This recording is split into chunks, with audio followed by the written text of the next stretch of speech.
Welcome to the 700 Club. For the first time since 2014, Israeli troops are gathering on the border with Gaza. They're preparing to invade to stop the constant barrage of rockets from Hamas and other Islamic groups. The rocket attacks have put millions of Israelis in harm's way. CBN's Chris Mitchell traveled to the Jewish communities under fire near the border to bring us this first-hand report. This video shows the buildup of tanks, troops, and equipment along Israel's border with Gaza.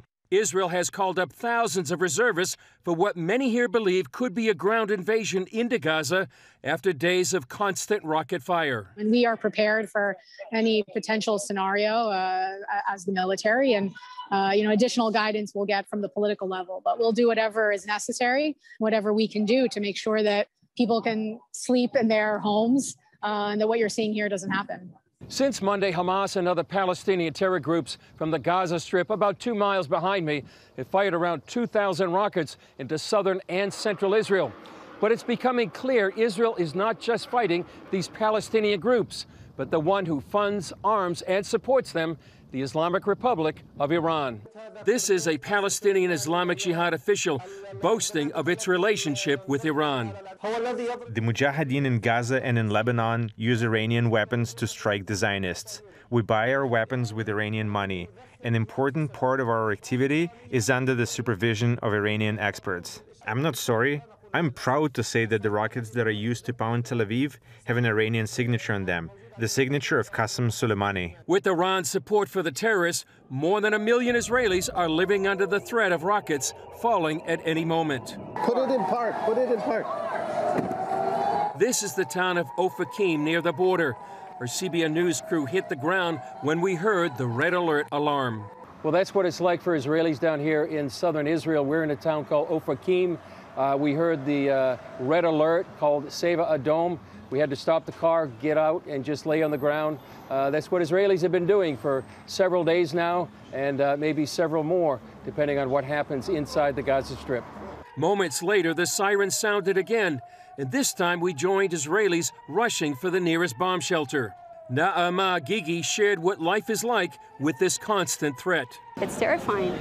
It's terrifying. I'm live here, but I'm working near to Gaza, Israel-Gaza border, and then there we have 10 seconds. So I remember 2 years ago actually, when siren was on, and we just took babies and ran inside the bomb shelter, and you don't have time to think. With no sign that Hamas and other terror groups are willing to stop the rocket fire, it appears Israel is now willing to put boots on the ground to end this conflict and keep Israelis out of bomb shelters. Chris Mitchell from Israeli communities in southern Israel near the Gaza border. Well, there's a report, eyewitness accounts of the current terror that's happening in Israel. Imagine driving along the road and hearing the sirens. You've got to stop. You've got to get out and lay on the ground so you won't be hit by shrapnel from the incoming rockets, or being in your home and wondering, is the rocket going to hit my house? That's what's currently happening in Israel, and that is being sponsored by Iran. The Revolutionary Guard is supplying the money and the weapons and the intelligence and the expertise in order to launch these attacks against Israel. And we have a current administration that thinks that we can negotiate with them and somehow convince them not to acquire nuclear weapons. This is absolute insanity. To underline it, here's what happened at the U.S. Congress yesterday. There were 9 pro-Israel Democrats that wanted to speak in defense of Israel, in defense of Israel's right to exist, right to repel this kind of terror attack. Hamas is labeled by the U.S. State Department as a terrorist organization, and they wanted to respond. They were allocated 1 minute apiece for a total of 9 minutes. There were 11 other Democrats who wanted to speak against Israel. They were given a full hour. And in that hour, one of them said, well, I'm not hearing anything about what happened at Al-Aqsa. I'm not hearing about anything about Sheikh Jarrah, that neighborhood right next to the Temple Mount. that is the source of all of this controversy. And let's talk about that. What happened at Al-Aqsa? Well, the Muslims, the Arabs, got fireworks and rocks and stockpiled them at Al-Aqsa and then used that balcony to throw them at innocent civilians on the street below. That's the reason the security forces, they were forced to act to say, you can't do that. You can't throw rocks at people. When you look at the neighborhood, let's go back to 1948. And why are there Arabs in that neighborhood? It's because the Jordanians expelled all the Jews who owned that land. There was a complete ethnic cleansing, if you will, of the West Bank and of Jerusalem. At the end of what the Jordanian Arabs did, there wasn't a single synagogue left in the West Bank, not a single synagogue left in Jerusalem. The Jewish quarter there were no Jews allowed. They were all evicted. And that neighborhood that was owned by Jews was turned into refugee housing for the Arabs who had left other parts of Israel at the request of the Arab armies who were poised to invade when Israel declared its independence. That's the real history. And when you look at that real history, you have to come down on the side of Israel. Israel has the right to exist. Israel has the right to defend its citizens against terrorist attacks, against these rocket attacks. All of this is a provocation that literally was invented by the Palestinian Authority. They planned it, and they're trying to get world opinion against Israel. How they've convinced 11 congressmen to go along with it is a mystery to me. But those are the facts, and that's the story, the real story, and the real history. Well, here at home, the major fuel pipeline that was hit by cyber hackers last week is back up and running after they paid the ransom. But still, long lines remain at gas stations along the East Coast. John Jessup has that story from our CBN News Bureau in Washington. John? Thanks, Gordon. Even though Colonial Pipeline has resumed operations, many states are still suffering from severe shortages. I just called the gas company. They said it'll be 3 days before we get the delivery. Although tanker trucks are filling up at this facility in North Carolina, which was affected by that cyber attack, it will still take days for gas to get to the stations that need it. The shortage could last for days. Meanwhile, the average price of gas is now topping $3. And now new reports say that Colonial paid the cyber hackers, the $5 million in ransom that they demanded. Well, today, news of another major ransomware attack. Ireland's health service shut down many of its major information technology systems after being targeted in what it called a significant ransomware attack. The health service executive said the shutdown was a precautionary measure to protect their systems. Experts expect more ransomware attacks after the Colonial Pipeline shutdown. And former CIA hacker and cybersecurity analyst Eric Cole told CBN News that America's aging energy grid is vulnerable.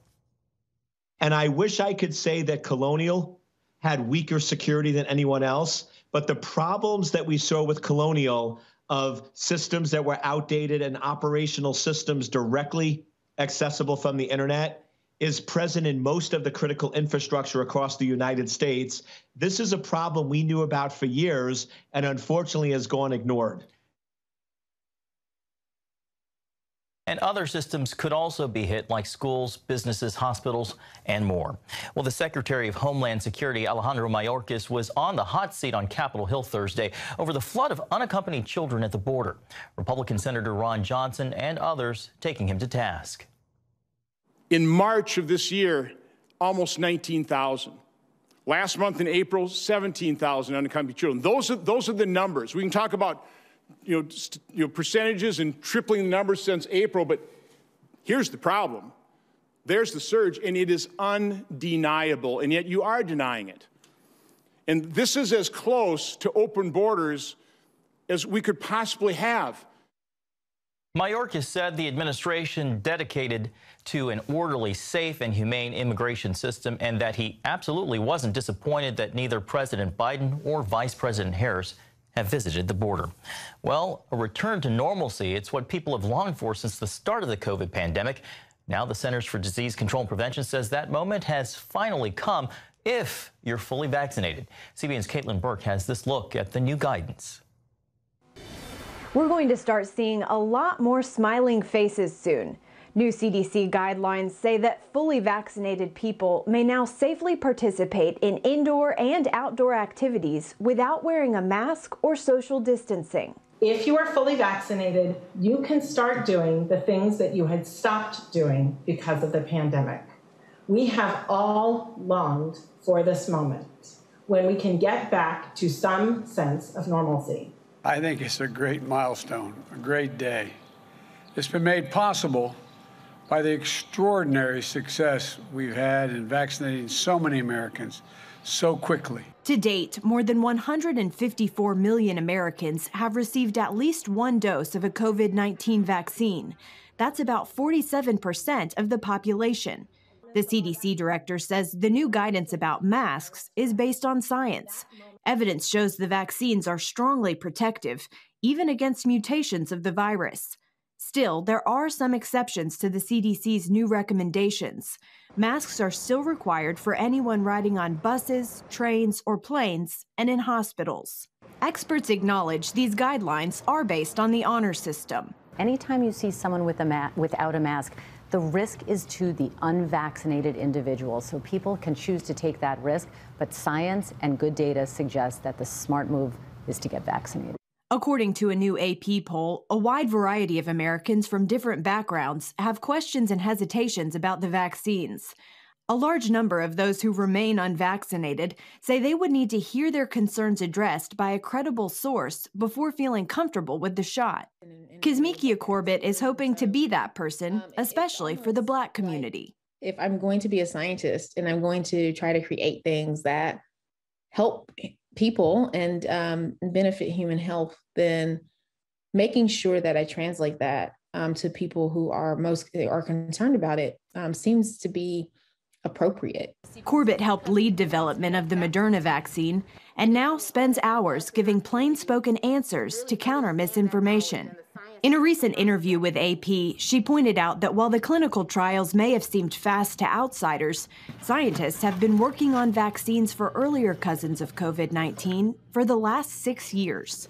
COVID-19 deaths in the U.S. are now at the lowest level in 10 months. A milestone health experts say would not have been possible without vaccines. Caitlin Burke, CBN News. Thanks, Caitlin. A milestone indeed. And Gordon, I think the word that many people are saying now is finally.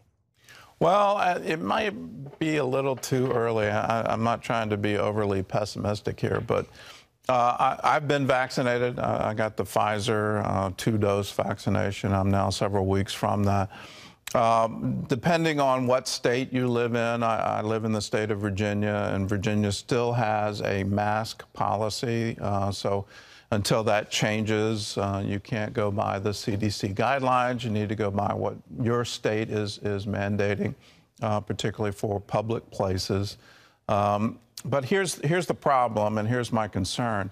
The virus has already mutated several times, and the vaccination companies, Pfizer is the one I have, and they've already announced they're not sure it's effective against the South African variant. So when you look at this and look at the prospect of, well, I'm now going to need boosters, are we declaring victory too quickly? Is this a mission accomplished event for COVID? And it may be too soon. We have to write out what are these variants. The very infectious variant from India is now showing up in other places around the world.